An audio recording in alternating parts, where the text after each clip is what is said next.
And what's going on, everybody? This is video number 2 now of our multi-part installment. Damn, lost that.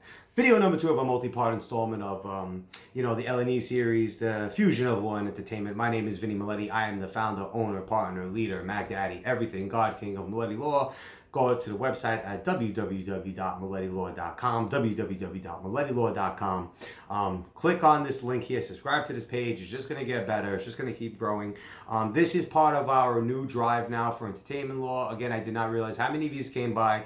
As always, thank you for the support. Thank you for the traffic. Thank you for the queries. Just thank you for everything. I can't, and again, I can't believe I didn't catch it sooner, but it is what it is, and there'll be no more apologizing after this. So let's get down to it. So for the first thing I'd like to introduce you all to, as far as the concept today, we had mentioned previously that, the big three that at least I found so far in the queries that are coming in when it comes to issues having to do with entertainment, when it comes to issues having to do with artist labels, brands, producers, marketing agencies. When it has to do with that, what I'm noticing a lot, the big three I'm noticing: contract issues, intellectual property issues, and regulatory issues, right? So contract issues are unique in this industry. So it's not, so contract law is contract law, right? So every 1L that gets out of law school, you always have this idea, this concept of contracts. Contracts, what's a contract, right? It's a writing between two parties, there's mutual assent, there's consideration, and boom, there's a signature. It's attestable, it's authenticated, that's a contract, right?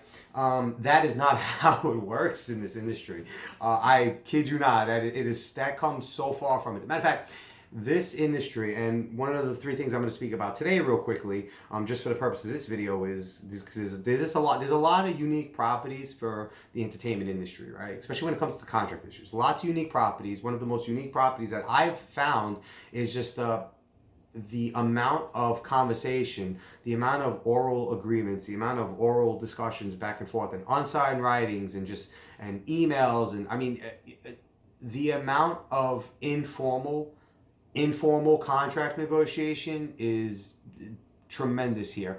Remember, you're dealing with A-type personalities. There's A-types on both sides. Handsome gentlemen, beautiful, ladies on one end that always want the best. They're always top of the line, ready to go. Production agencies that they're A-type themselves. Labels, they're driven by A-type people. This is an industry of a lot of personality, and with a lot of personality comes like a lot of conflict, right? It's hard to lock these people in. It's hard to lock all these parties in writings, especially at the front end, because simply put, this is just the nature of the business. This is your group of people that's going to just get up and just, impulsively go somewhere and disappear, impulsively do something in a club. It's just that group of people, right? So you need to expect that. You can't go into one of these negotiations with these A-types and just expect everything to be formal, pretty, sweet, and nice, and happy with each other. You need to go into these conversations with these A-types where it's just chaos. You need to expect fire. Expect and appreciate fire, but with fire comes best gold. So let's just talk about 3 items real quickly off the top, because these are consistent items that are going to come about all the day, all the time. The 3 items I'm going to talk about here today is the oral discussions and the oral discussions giving rise maybe to all contracts, whatever the case is. It doesn't give rise to a contract, but whatever. The copious amount of oral discussions, the unsigned writings, or just writings in general, like on sheets of paper and napkins, and something unique to this industry. So if you're in property, you get what's known as a letter of intent, right? An LOI. So let's say you want to go lease. Let's say you talk to a broker, you want to lease a piece of property, you're going to negotiate, but you have certain key terms that you have no interest in negotiating or whatever. These are your key terms, these are your hard key terms, you can negotiate everything else, right?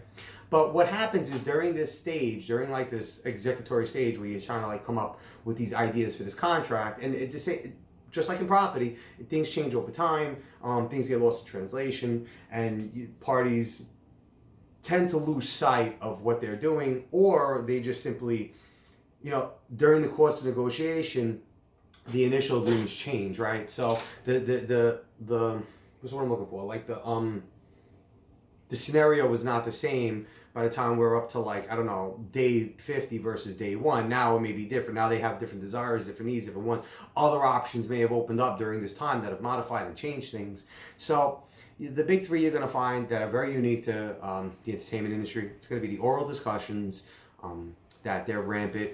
It's going to be unsigned writings and writings that are just very informal, like on napkins, tissues, on like binders, on little books, on all kinds of stuff on your hand, on the back of your hand, and and then how to manage them, right? So the third thing you're going to see, very unique to this, similar to the LOI, we have what's known as a deal memo. So a lot of times, like colloquially, this thing is called a deal memo. Basically, it's similar to an LOI. You speak to certain conditions that are not going to change over time that you certainly want, right? So for instance, whether or not this deal memo is going to be binding. You want to put something in there that says this is binding. Compensation terms. Someone, an athlete, musician, a performer, they're going to want a minimum compensation. They're going to want, I need to make X amount of dollars for this day and that's it. Or, and then performance bonuses, right? So I don't know, I need $100 to perform here at the night. If I get 100 people, I get X amount or whatever the case is. So then, compensation terms are going to be critical.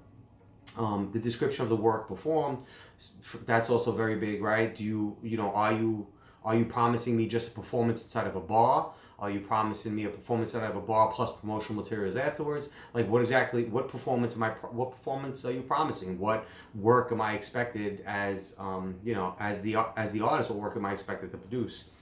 Another thing is the time period, right? What's the time period of this? Is it limited to just that one night of a performance? Is it in time? Do I have to give you a year of my life? Do I have to run to shows? But could you tell me to run to shows? What's that time frame look like? That time period of the commitment from the artist in particular. And then, what you also notice a lot too in these kind of agreements is you notice a very heavy reliance on recitals. So recitals, when you look at a regular contract, right? Contract 101, when you look at a regular contract, you have it's structured usually the introductory page, right? No, the introductory paragraph. Then you have something that's usually known as the recitals. In the recitals, you're just restating what the intention was. This is generally done for contract interpretation in the future. So the recital is, Vinnie Miletti wants to take on this contract because he wants to perform in Hollywood. Right, I don't know, something stupid, right? So this is just something that you reaffirm, you reassert in there, you state in there. So it helps in contract interpretation in the future. So recital is very heavy in these kind of agreements because, again, it's the A-type personality. Everybody wants what they want. And it's just easier. It's also just easier to reflect your desires through recitals than through contract provisions because then you just fight back and forth on the terms. Those are kind of like the big things you're going to notice in the deal memo, which is similar to a letter of intention. So the purpose of this video is just to give you, there's going to be a lot of series of these videos. So the purpose of this video really is just to give you a general concept of I want to tell you, I want you to understand what the big difference is. Like what is unique about this industry as opposed to other industries? What is unique about the entertainment industry as opposed to other industries? What, due to the characters of who you are dealing with, the artists, labels, the brands, producers, the marketing agencies, because of the categories of creatures and characters you're dealing with, what your expectations should be. So I should have came up with a title of this video. I did not come up with a title of this video. I will come up with some kind of title over there in the world of on my title page on YouTube. It's just, there's a lot to say and, I just need time. I rely on my content producer, my content developer to make all these things wonderful and to make sense of everything because I rant. I like to give a show. So this is episode number 2 of the L&E series, The Fusion of Law and Entertainment. This is Vinnie Miletti. If you have any questions, obviously you leave it in the comments below. Certainly go to the website and, reach out to me, leave me a letter, leave me an email, leave me something. Love to hear from all of you. There'll be more content to follow. I'm thinking my next video might discuss a little about specific clauses that you find unique that are heavily negotiated here, whereas in a general contract, there are certain, where it's just contract generally, you always have certain clauses that are just always fought over. You always fight over pay terms. You always fight over indemnification. This industry might not give a shit. So this industry indemnification is great, pay terms is nice, but I want to be able to tell you your product sucks. That's a different kind of a discussion, right? So the second video, I think the second video that I'm going to make is going to have more to do, the third video I'm going to make is going to have more to do with the important clauses. of what we're doing. But look, that's it for now. This is the second video. This video had more to do with three unique properties of contracts, three unique properties of entertainment contracts.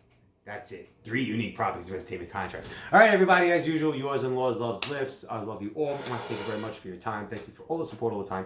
Again, subscribe. Go to the website. Stay in the know. Follow Facebook. Follow YouTube. Follow Instagram. Follow Twitter. I'm all over the place. Have a wonderful week.